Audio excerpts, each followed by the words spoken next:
ஓம் சாந்தி. இன்றைக்கி அப்பாவோட புக்கில் இருந்து ஒரு இது பார்ப்போம். சமூக சீர்திருத்தம்.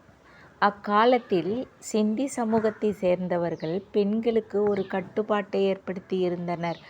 அதாவது, குடும்பத்தில் ஒரு பெண்ணின் கணவர் இறந்துவிட்டால் அப்பெண் வாழ்நாள் முழுவதும் கருப்பு நிற அழுக்கான ஆடை அணிந்து நாட்களை துக்கத்திலும் அழுகையிலும் கழிக்க வேண்டும் என்ற வழக்கம்தான் அது. இது போன்ற ஒரு சூழ்நிலையில் இருதய புஷ்பா தாதியின் தாயாரும் இருந்தார்.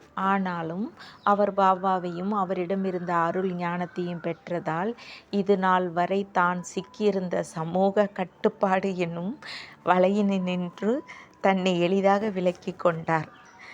மனிதாபிமானமற்ற முறையில் சமூக கொடுமைகளில் சிக்கி இழிவாக கருதப்பட்டு அல்லலுறும் இத்தகைய அவல நிலைக்கு காரணமாயிருந்த கூச்சம், அச்சம் என்ற தடைகளை அவர் முடிவாக வென்றார்.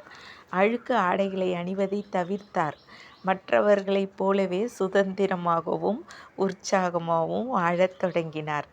தான் யார் என்ற உண்மையை அறிந்த ஒருவர் இப்படித்தான் நடந்து கொள்வார், இல்லையா?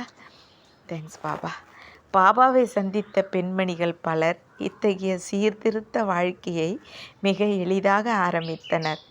பெண்களிடையே திடீரென ஏற்பட்ட இந்த விழிப்பு உணர்வும் ஒரு அதிர்ச்சியை உண்டாக்கியது. சமூக கட்டுப்பாட்டுக்குள் முடங்கி இருந்த அந்த பூமியில் இந்த மாறுதல்கள் நம்ப முடியாத ஒன்றாகவே எல்லோர் மனதையும் ஆட்கொண்டு விட்டது. இன்னொரு புறம் முழுக்க மேலை நாட்டு நாகரிக ஆடை அணிகள், உணவு முறைகளை மேற்கொண்டோரும் இருந்தனர். இந்த குடும்பங்களில் பெரும்பாலும் வேலைக்காரர்களே உணவு தயாரித்தனர். மற்றவர்கள் உண்டு கழிப்பதிலும் கேளிக்கையிலும் வீணான நேரத்தை செலவிட்டு வந்தனர். இந்த சூழ்நிலையிலும் இன்னும் அநேகர் பாபாவுடன் தொடர்பை ஏற்படுத்தி கொண்டனர். காரணம், நடைமுறை நாகரிக வாழ்க்கை முறைகள் சரியானது அல்ல என உணர்ந்தனர்.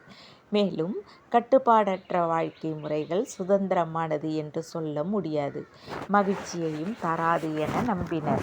படிப்படியாக இவர்கள் தங்களை மாற்றிக்கொண்டே வந்தனர். பாபா சொல்வது முற்றிலும் உண்மை என உணர்ந்தனர்.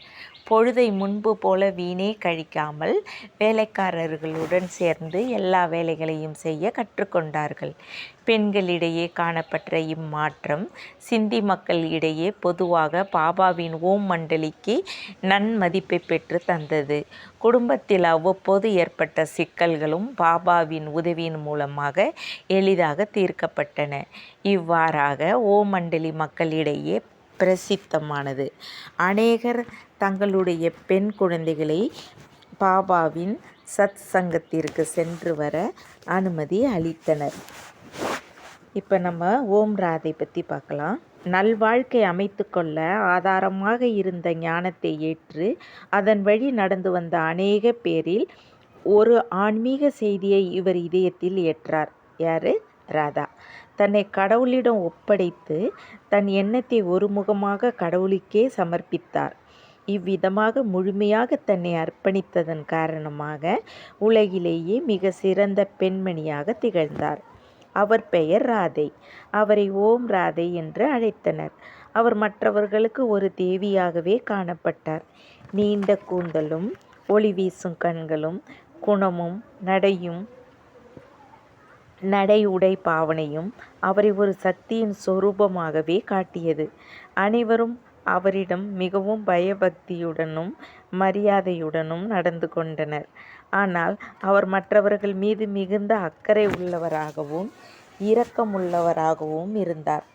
அவர் மிக புத்தி கூர்மை உள்ளவராய் இருந்தார். பாபா கூறுகின்ற அருள்வாக்கின் ஆழ்ந்த கருத்துக்களை பற்றி விரைவாகவும் தெளிவாகவும் மிக ஆழமாகவும் புரிந்து கொண்டு மற்றவர்களுக்கு விளக்கினார். கல்லூரியில் இவர் முதல் மாணவியாக இருந்தார். இப்பொழுது தன் அறிவு முழுவதையும் கடவுளின் சேவைக்காகவே சேமித்து வந்தார்.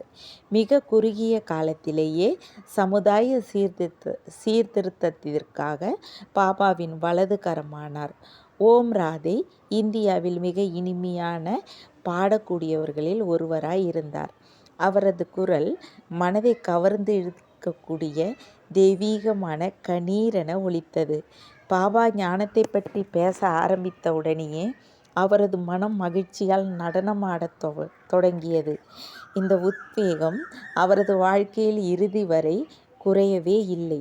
அவர் வாழ்நாளில் அனுபவம் செய்த பரமானந்தத்தை முன் இவ்வுலகம் ஆரவார மகிழ்ச்சிகள் அனைத்தும் மதிப்புகளற்றவையாயின.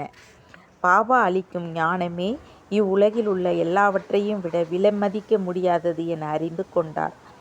அவர் உடனே பிரம்மச்சரியம் மேற்கொண்டு யோகத்தில் தேர்ந்து உலக சேவையில் ஈடுபடுவது என தீர்மானித்தார். பாபா ஒரு சாதாரண மனிதர் அல்ல, அவர் ஒரு மகாத்மா என புரிந்து கொண்டார்.